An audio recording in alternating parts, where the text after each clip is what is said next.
기재부와 환경부가 좋지 않은 기상 상황에다 주민 충돌을 우려해 성주 사드기지 전자파 소음 측정 계획을 연기했습니다. 사드 배치 반대 주민과 단체는 사드 장비 철거를 요구했습니다. 지자체와 단체장의 돈 주고 상 받기 실태가 정보 공개 청구로 드러난 가운데 상당수 지자체가 관련 정보를 허위로 공개하거나 아예 비공개해 빈축을 사고 있습니다. 정부가 절대평가 확대 등을 담은 2021학년도 대학 수학능력시험 개편 시안을 발표했습니다.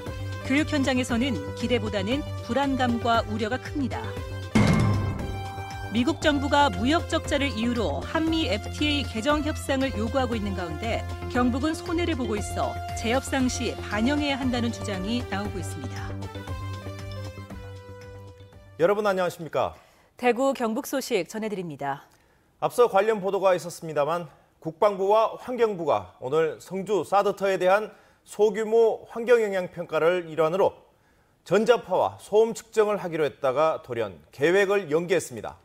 당초 강행 의사를 밝혔던 정부가 갑자기 현장 검증을 연기한 것을 두고 속도 조절에 들어간 것이 아니냐는 관측이 나오고 있습니다. 보도에 박재영 기자입니다. 부지 쪼개기 꼼수, 소규모 환경영향평가 반대한다! 성주 사드 기지의 전자파와 소음 측정을 반대하는 주민 등이 기지 입구를 막아섰습니다. 이들은 기자회견을 열고 소규모 환경영향평가를 합법화하려는 어떠한 현장 조사도 단호히 반대한다며 목소리를 높였습니다. 소규모 환경영향평가를 실시하기 위해 부지 쪼개기를 불법적으로 감행했고 사업 면적조차 확정되지 않은 상태에서 졸속으로 소규모 환경영향평가 용역 사업을 실시하였다. 이들은 사드 가동과 이를 위한 공사 중단, 사드 장비 반출이 선행된 뒤 전략 환경 영향 평가를 실시할 것을 촉구했습니다. 일련의 사태에 대해서 진솔하게 우리 주민들한테 와서 사과하고 어떻게 하시겠다는지 공정하게 절차를 밝혀주시기 바랍니다. 국방부는 이런 반발을 의식한 듯 현장 실사를 돌연 연기했습니다. 주민들과의 물리적인 충돌을 우려해 당초 헬기를 이용해 기지에 진입하려는 계획이었는데 나쁜 날씨도 연기 이유였다고 밝혔습니다. 국방부는 지역 주민들에 대한 추가적인 설명 노력을 경조할 것이며 향후 별도 계획에 의해 소규모 환경영향 평가서 검증을 위한 현장 조사를 추진할 것이라고 밝혔습니다.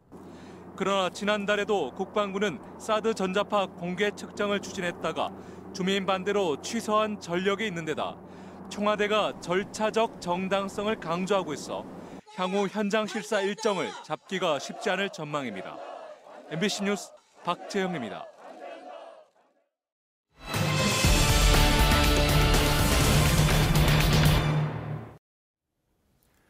어제 이 시간에 지자체와 단체장이 민간단체에 돈을 주고 상을 받는 실태를 고발했습니다. 정보 공개 청구를 통해 이 같은 사실을 밝혀냈는데요. 그런데 상당수 지자체가 법을 어겨가며 정보를 거짓으로 공개했고 공개 자체를 아예 하지 않은 것도 있었습니다. 도성진 기자가 집중 취재했습니다.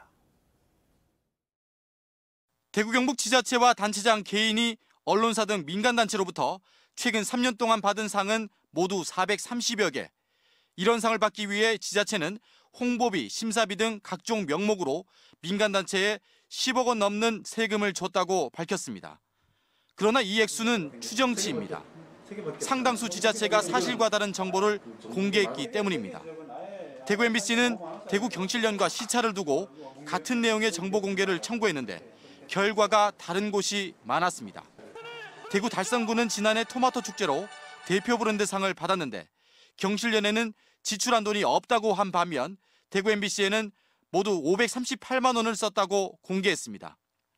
그 500만 원 그 홍보비로 지출한 내역이 있다고 해가지고 저는 있는 걸로 냈고, 그 앞에 이제 다른 부서에서 냈을 때는 그게 아마 이제 내역이 쭉 많다 보니까 그게 누락이 된 것 같거든요. 그러니까 울진군도 경실련에는 모든 상의 지출 내역 자체를 비공개했지만 대구 MBC에는 2억 4천만 원을 지출했다고 공개했습니다. 문경시와 봉화군도 각각 1억 9,400만 원과 5천만 원을 지출했지만 경실련에만 공개하지 않았습니다. 대구시는 3년간 27개의 상을 받고도 지출한 예산이 없다고 두 기관에 공개했는데 이 역시 사실과 달랐습니다. 특정 브랜드 관련 상을 3년 연속 받으며 쓴 돈이 없다고 공개했지만 취재가 계속되자 주최 측에 매년 2,750만 원의 홍보비를 줬다고 시인했습니다. 다른 지자체가 300만 원 이상의 돈을 주고 받은 상을 13번이나 받았으면서도 지출한 예산이 없다고 밝혀 정보 공개를 허위로 했다는 의심을 받고 있습니다. 상식적인 기준, 상식적인 수준에서 봤을 때는 도저히 납득할 수 없는 그런 거고, 그렇기 때문에 대구 같은 경우에는 예산 지출 내역을 공개하지 않았을 좀 가능성이 좀 크다라고 그렇게 좀 판단이 되고요. 허위 정보 공개는 형사 책임을 물을 수도 있습니다. 이걸 허위로 작성했다면 허위 공문서 작성죄가 되어서 실제로 벌금 이상의 처벌을 받는 경우가 굉장히 많이 있었고요. 민사소송 및 이런 것들에 해당이 될 수 있는 아주 중대한 사안이라고 할 수 있겠습니다. 돈 주고 상 받는 것도 모자라 거짓된 정보 공개로 눈속이 마려는 지자체들. 행정의 신뢰와 예산 낭비라는 측면에서 철저한 조사와 처분이 필요해 보입니다.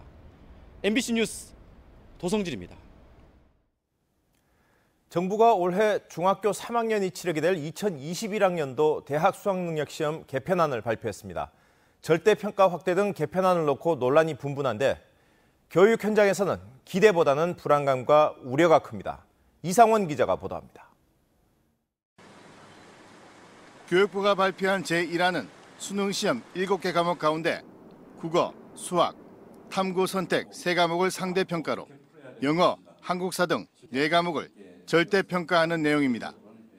학생 간 무한 경쟁과 과도한 시험 부담을 줄이겠다는 게 정부 목표지만 교육 현장에선 사교육 시장이 더 활개칠 것으로 우려하고 있습니다. 국어나 수학에서 상대평가이기 때문에 그에 대한 부담으로 또 사교육을 해야 되지 않을까 그런 생각도 듭니다. 현 1안은 수학하고 국어 과목에 있어서 여전히 상대평가를 유지하기 때문에 그 과목에 있어서의 어떤 풍선 효과에 의해서 사교육 시장의 열풍이 예상되고 있습니다. 제2안은 7개 과목 모두를 절대평가하는 겁니다. 현 정부의 교육 정책 공약과 부합하지만 급격한 변화에 대한 교육 현장의 반발과 부작용을 감안하면 실현 가능성이 떨어진다는 평가가 나오고 있습니다. 제2, 제3의 소위 말하는 대학 본고사가 또 어떤 형태로든 생길 거라는 우려가 있어서 실질적으로 사교육이라든지 입시에 대한 부담은 더 커진다라고 생각을 합니다.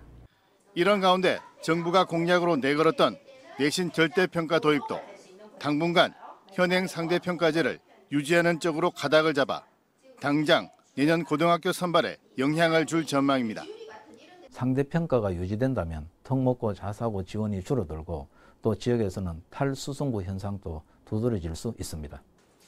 정부는 지역별 공청회를 거쳐 오는 31일 확정안을 발표할 예정이지만 교육 현장에는 당분간 혼란과 불안이 이어질 것으로 보입니다. MBC 뉴스 이상원입니다.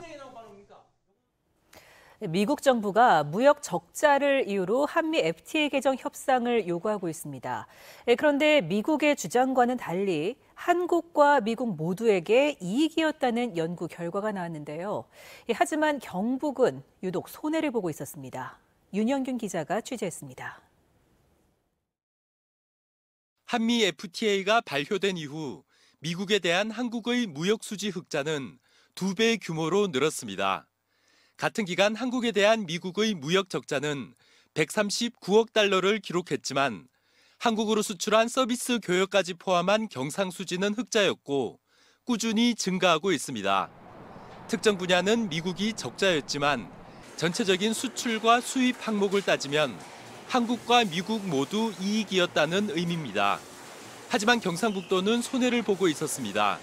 한미 FTA 발효 이후 자동차 부품 수출은 31% 늘었고 무선전화기와 반도체 수출도 늘었습니다. 하지만 한미 FTA 발효 직전에 전년 대비 11.6%까지 늘었던 경북의 대미 수출은 발효 이후 5년 동안 5.9% 감소했고 무역 수지도 22억 달러 줄었습니다.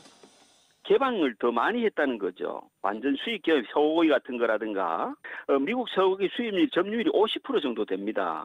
한미 FTA가 폐기될 경우 미국의 관세율은 1.6%, 한국은 4%로 돌아가 미국 기업에겐 높은 관세가 부담입니다. 이 때문에 미국은 한미 FTA를 폐기하는 대신 의료와 교육, 법률 시장과 함께 농축수산물 시장 개방 확대 등을 요구할 가능성이 높습니다. 재협상을 하면 경북 지역이 추가적인 피해를 볼 가능성이 높아진다는 얘기입니다.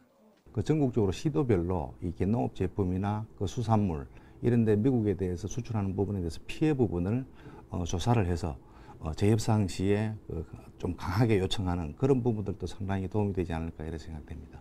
한미 FTA가 지역의 또 다른 재앙이 되지 않기 위해 보다 철저한 대비가 요구되고 있습니다. MBC 뉴스 윤영균입니다. 서구화된 식습관으로 국내 1인당 쌀 소비량은 지난해 61.9kg, 이 30년 만에 반토막이 났습니다. 연이은 풍작의 수입쌀까지 쌀이 넘쳐나면서 농촌에선 쌀 소비를 늘리기 위해 안간힘을 쓰고 있습니다. 엄지원 기자입니다. 고두밥과 누룩이 만나 진주빛 거품을 터뜨리며 막걸리로 익어갑니다. 안동의 백진주 쌀을 사용한 순백 진주쌀 막걸리로 안동농협이 90년 전통의 회곡 양조장과 공동 개발했습니다. 발효가 잘 되는 성질에 녹말 성분의 아밀로스 함량이 낮아 일반 맵쌀과 삽쌀의 장점이 더해졌습니다. 맵쌀의 칼칼하고 깔끔한 맛과 찹쌀의 부드럽고 묵직한 맛이 함께 어우러져서 맵쌀과 찹쌀의 어떤 성질을 장점을 골고루. 백진주 쌀로 만든 약주와 소주 또한 출시를 앞두면서 이 업체는 연간 500톤 정도의 백진주 쌀을 납품받기로 했습니다. 백진주 쌀 막걸리를 시작으로 백진주 조청, 쌀가루, 쌀과자 등 다양한 가공품을 개발해서 쌀 소비 촉진 및 부가치 향상을 위해서 노력할 계획입니다. 연간 7만 2천여 톤으로 도내 쌀 생산량 1위인 상주시도 쌀 소비 촉진에 부심 중입니다. 프리미엄급 쌀 브랜드 밥상주인을 출원해 해외 수출과 국내 호텔, 한정식당 등 고가 시장을 겨냥하는 한편 곶감 쌀빵, 쌀과자 등 가공식품을 개발하고 명품 쌀밥집 육성에도 나섰습니다. MBC 뉴스 엄지연입니다. 농민단체가 청탁금지법 개정을 요구하는 가운데 선물 한도액 기준이 현행 5만 원에서 10만 원으로 상향될 것으로 보입니다. 김영록 농림축산식품부 장관은 천안의 한 농민단체 모임에 참석해 농수산 분야의 피해가 큰 청탁금지법상 선물 한도액을 현행 5만 원에서 10만 원으로 상향 조정하겠다고 말했습니다. 청탁금지법과 관련해 주무부처 장관이 구체적인 금액 기준에 대해 상향 조정하는 방안을 언급한 것은 이번이 처음입니다. 영주댐안에서 발생한 녹조로 심한 악취와 함께 오염수가 방류되면서 참다 못한 댐 아래 마을 주민들이 대책 마련을 촉구하고 나섰습니다. 홍석준 기자가 보도합니다. 이달 초 하늘에서 바라본 영주 무선마을 인근의 내성천입니다. 영주댐이 토해낸 녹조 썩은 검붉은 오수가 마을을 휘감아 돌아갑니다. 금빛 강모래를 자랑하던 400년 역사의 전통 민속마을은 이제 내성천 악취에 관광객이 끊기진 않을지 가슴을 졸이는 신세가 됐습니다.